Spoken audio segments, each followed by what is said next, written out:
बच्चों, आज मैं तुमसे वही बात कहने आया हूँ जो खुद भगवान श्री कृष्ण ने अर्जुन से कही थी। उठो, जागो और तब तक मत रुको जब तक लक्ष्य की प्राप्ति न हो जाए। आज तुम्हारा रणभूमि में कोई युद्ध का मैदान नहीं, तुम्हारा रणभूमि है तुम्हारा किताबें और सपने, तुम्हारा गांडीव है तुम्हारा पेन, और तुम्हारा दुश्मन कोई और नहीं बल्कि तुम्हारी आलस्य, डर और टालमटोल है। क्यों पढ़ाई से भागते हो? जरा सोचो, जब भी किताब खोलते हो नींद क्यों आती? क्यों मोबाइल उठाते ही दिमाग तेज हो जाता है लेकिन किताब खोलते ही भारी लगने लगता है? क्योंकि तुम्हारा मन आसान रास्ता चुनता है। मन हमेशा कहेगा चलो बाद में पढ़ लेंगे, अभी आराम कर लो। लेकिन गीता कहती है आत्मा ही मनुष्य का मित्र है और आत्मा ही मनुष्य का शत्रु है। मतलब क्या? अगर तुम मन को कंट्रोल कर लो तो वही तुम्हारा सबसे बड़ा साथी है, लेकिन अगर मन ने तुम्हें कंट्रोल कर लिया तो वही तुम्हें बर्बाद कर देगा। अर्जुन भी डरा हुआ था। उसने कहा, हे माधव, मैं नहीं लड़ सकता, मेरा मन विचलित है।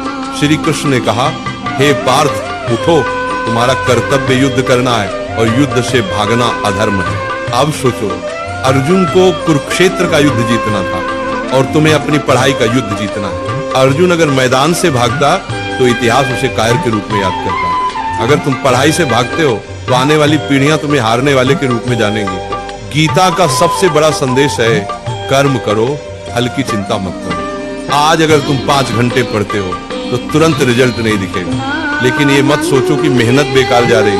हर दिन का पसीना, हर दिन की पढ़ाई तुम्हारे अंदर ज्ञान और आत्मविश्वास का पहाड़ खड़ा कर रही है। फल अपने समय पर आएगा और जब आएगा तो दुनिया तुम्हारे कदम चूमेगी। आज तुम्हारा असली दुश्मन पढ़ाई नहीं, तुम्हारा असली दुश्मन है आलस्य, ध्यान भटकना, सोशल मीडिया और कल से पढ़ेंगे वाली सोच।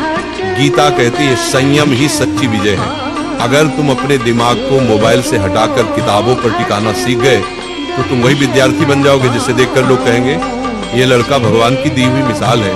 याद रखो, अर्जुन ने युद्ध इसलिए जीता क्योंकि श्री कृष्ण उसके साथ थे। तुम्हारे पास भी श्री कृष्ण है, तुम्हारे गुरु, तुम्हारी किताबें और तुम्हारा विश्वास। जब भी थक जाओ ये मंत्र याद करो, उठो अर्जुन, पढ़ाई तुम्हारा धर्म है, पढ़ाई तुम्हारा कर्म है। तुम्हारा धर्म अभी सिर्फ एक है, पढ़ाई। बाकी सब इंतजार कर सकता है लेकिन समय नहीं। वक्त निकल गया तो कोई गुरु तुम्हें नहीं बचा पाएगा। अर्जुन ने मैदान में खड़े होकर कहा था, हे माधव, अब मैं तैयार हूँ, अब मैं अपने धर्म का पालन करूंगा। आज तुम भी वही कहो, हे प्रभु, अब मैं आलस्य से लड़ूंगा, अब मैं किताबों को अपना धर्म मानूंगा। आज से तुम पढ़ाई से भागोगे नहीं, आज से तुम किताब को दुश्मन नहीं बल्कि सबसे बड़ा मित्र मानोगे। आज से तुम वही विद्यार्थी बनोगे जिसे देखकर माँ बाप की आंखें गर्व से भर जाएंगी। याद रखो, पढ़ाई ही तुम्हारा युद्ध है, मेहनत ही तुम्हारी गीता है और सफलता ही तुम्हारी विजयश्री है। और एक बात नाम जाप किया करो, राधा राधा। 24 घंटा में सिर्फ मुझे 24 मिनट देकर देखो, फिर तुम कहना